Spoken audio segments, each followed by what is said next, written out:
recent incident that occurred at our property, our adjoining property to the Radisson and the casino. Speaking with us here today, we have Chairman DeHasi Hill, we have Vice Chairman Brandon Yellowbird Stevens, and we have our Gaming General Manager, Louise Cornelius. And with that, we'll open with a statement from Chairman Hill. Schooley, hello everyone.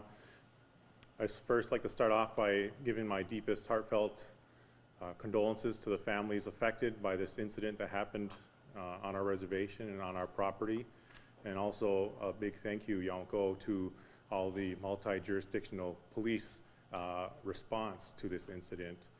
We understand police force was quickly on site, and again, we're just trying to make sure we're taking a balanced approach. This has been less than 24 hours since this incident happened, and so we've done our best to pull together as the Oneida Business Committee and our senior management to make sure that we're providing our employees the best response we can at this time.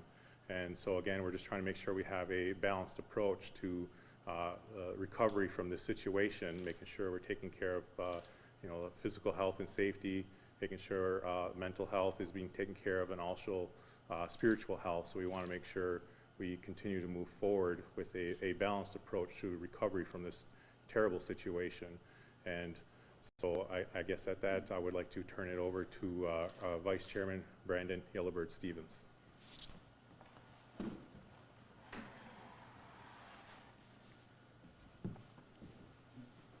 Good afternoon. I'd like to thank everyone for being here today, and to extend what the chairman has said, we wanted to make sure that we acknowledge the supporting agencies in Brown and Outagamie counties, law enforcement agencies, emergency management systems. The Visitor Convention Bureau was on site last night to make sure they were helping out with the patrons of the Radisson, and we have been in contact with the White House Intergovernmental Affairs Office, as well as the Secretary Deb Haaland of the Interior sent their well wishes to us and offered support. And so, as we're, as the chairman said, less than 24 hours into this incident, we're still getting information. We're still coordinating our efforts, making sure that our employees and patrons have ample opportunity for the resources to be provided by not only the Oneida Nation and surrounding agencies. And we want to make particular in this incident that, as it happens in the Oneida Nation community, that we treat our community like family. And as this happens on our reservation, we treat the situation like family, like it happened to us. And so we send those heartfelt condolences to those affected, as well as those that had to be on site and in close proximity of the incident. We wanted to make sure that they have ample resources on site, yes, last night and today, and as long as they need them. And so to continue that effort, we wanted to make sure that our community, as well as the broader community, understand how Oneida Nation handles the situation as a family, as a nation. And we want a broader community to understand that we will continue to do our best. Our utmost possible resources will be dedicated to the recovery and long-term impacts, not only to the families but to the broader community as well. And we want to make sure that Northeast Wisconsin is safe, that we're working continually with the local agencies and municipalities, that they understand that we need to work and continue to work together on incidents and to prevent incidents like this from happening. And so we're going to do a preparedness analysis after this is all done, making sure this is the best thing that could have happened in our response. And there's no way that we can prevent some of these things like this to happen. We want to make sure that we have ample support and response times. Like as the chairman said, the law enforcement was on site within minutes.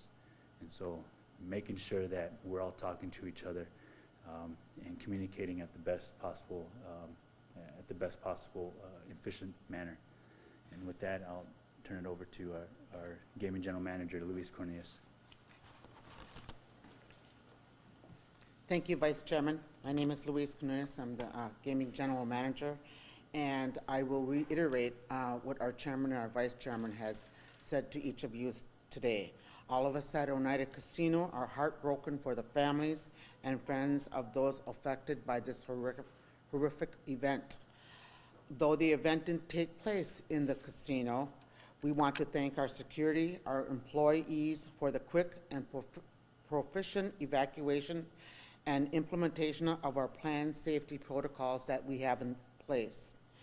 Safety and security of our staff and guests has always been our top priority and will continue to do so. That commitment was evident with our staff last night. And thank you to our guests who complied quickly with the evacuation instructions. Although we're devastated by the events, it's comforting to know our community is not alone as we work through this tragedy. Our main airport and Irene Moore activity locations will remain closed until we're advised otherwise by investigating authorities. We are providing employee assistance services at the Irene Moore activity locations for as long as we need to do that. And anyone who would like to speak with the counselor, we are not asking for them to have an appointment. So no appointment is necessary. We will start tomorrow morning from 7 to 9, also from 12 to 2 and 5 to 7. We will assess those and increase those times as we need to address all of our employees. This is a horrible event during an already difficult year through the pandemic. We appreciate the support of law enforcement and our community, and we will get through this together. Thank you. All right, thank you very much. And at this time, we will entertain any questions. Yes, ma'am. Are you guys aware of if any of the victims are part of the Oneida Nation? We are not at liberty to disclose any of the identities. The Brown County Sheriff's Department should be releasing those names tomorrow morning. Are you able to share the employees who were shot, what their positions were at the restaurant, and then also what they meant to the casino complex? Again, anything relative to the specifics of the shooting, we cannot address. That will be referred to Rebecca Belley with the Department of Justice. What we're looking for here is to communicate to our community what the nation is doing, how they're reacting, and the things that are important in moving forward and towards recovery. So the specifics of the investigation and that incident will be referred to the Department of Justice. How closely are you guys working with the Radisson Hotel, the Duck Creek Kitchen? You guys are close in proximity, but you guys are working together to help the community out. Yes, we're sister properties, so we are business partners and we work well together. Both the operations are under the umbrella of the Oneida Nation. Vice Chairman Stevens, you mentioned the preparedness analysis that you guys will do once this is all done. Can you talk a little bit more about that?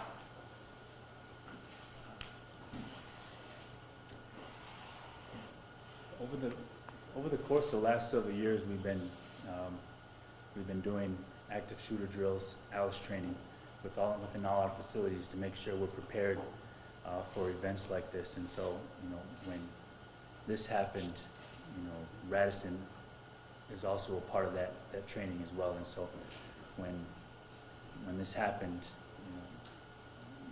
we're going to look at how effective was the training, what did we need to do, how effective was that training, and did we follow it to, as any situation, everything changes when you're in the heat of the moment. So that's the difficult part of making sure that it's continuing to do more in light of any possibilities of this happening again.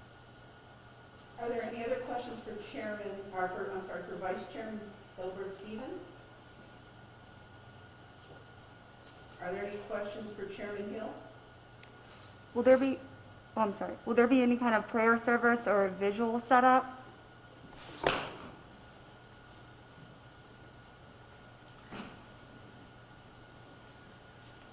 Yeah, we're still, as it goes to our prayer service, we're still kind of evaluating the situation and possible locations as to where we might hold some more of our spiritual ceremonies and making sure that we're reaching out to our employees and people who wish to participate. But that is yet to be determined, but it definitely is something that we are looking to take care of. Another question for Chairman? I got one. How will you continue to make the folks that come to the casino or that complex feel like they can come there and have fun and be safe? That's, a very, very important question that, as Vice Chairman Stevens had mentioned, really looking at how we evaluate the situation and our response and measure that, I guess, as to how we can do things better. And as we continue to monitor the situation and look at security protocols and potentially how we can improve that, that is something yet to be have a final, I guess, decision on how we can move forward. But as Brandon said, we'll continue to try to get a measurement of how we can improve, and we continue to work through this pandemic, as everyone's aware. And so some things such as this are pretty hard to stop, but again, it's making sure that we have the measured proper response to any type of emergency situation, and that we have the assets and capability to do so. How many employees would you say were impacted by this? We are approximately 150 to 200 employees on property at the time. And how long will you be offering these counseling services? As long as it's dated to, we don't have a timeline for that, so we'll provide EAP services, Brown County and Outagamie, and as Vice Chairman announced, internal counselors will be out on site for at least for sure this week and next week and however long is needed. Thank you. Are there any other questions for the gaming general manager? Are there any other questions for Chairman Hill?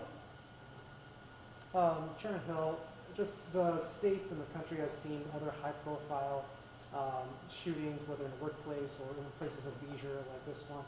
Can you just share your reflections on just it coming home for you? Yeah, actually, I was away on a camping trip with my family to the Northwoods, and got the call from our chief of police. And so as soon as the situation started to unroll, been in phone contact with my colleagues and senior management through this entire process, and until I could actually make the 3-hour drive home and get in here to make sure that we're here and that the proper measured response is in place. And so it's a very difficult situation, as Vice Chairman stated, that we look at everybody here as family, and so a loss like this is devastating. All right. Any other questions? All right, we do want to thank you all for your patience and for coming and for helping us communicate out to the world the needs and what we're looking forward to in recovery of our community and all the moving parts. And as I said, tomorrow morning at 10 o'clock, Brown County will be having a news conference, and we're told that they will announce the names of the victims at that time. Thank you.